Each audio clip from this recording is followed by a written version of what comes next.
coming into being.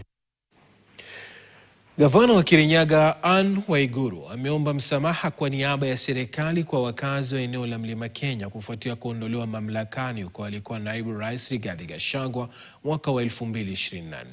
Waiguru alijitenga na mchakato wa kumng'atua madarakani Gachagua, akisema hakuhusika katika hatua hiyo kwa kuwa haikuhusisha uongozi wa serikali za kaunti.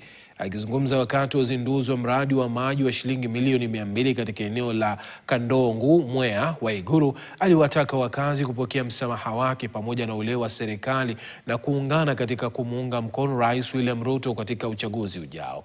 Alisema kuwa licha ya hasira na msukosuko wa kisiasa unaoshuhudiwa katika eneo hilo, wakazi hawapaswi kufanya maamuzi ya kumkataa Rais Ruto kwa misingi ya hasira, bali wanapaswa kufanya maamuzi ya kisiasa kwa busara.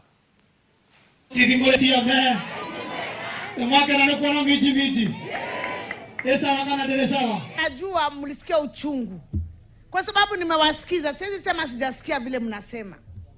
Mimi naishi huku, lakini hiyo uchungu isikuwe ndio inatutenganisha miaka 20 ambayo inakuja. Mimi ndio nimesema nijitolee hata kama siku kuweko. Mimi ni county government. County government haikukuweko. Sisi tulikuwa tu huku mashinani. Maneno yalikuwa kule bunge, si ndio? Lakini mimi nasema kama mlikosoa sana kwa sababu mimi niko kwa hii serikali, basi collective responsibility, wacha niseme pole sana. Pokeeni pole zangu.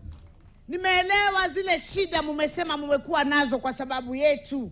Wacha nianze kusema kwanza poleni sana. Mmepokea pole zangu kwa niaba ya serikali? Wacha nianze hapo. Kisha niwaambie hiyo uchungu ama kukosewa usifanye tujitenganishe na jamii zile zingine zote za Kenya. Sisi tujipate kwa matata miaka 20 ambayo inakuja.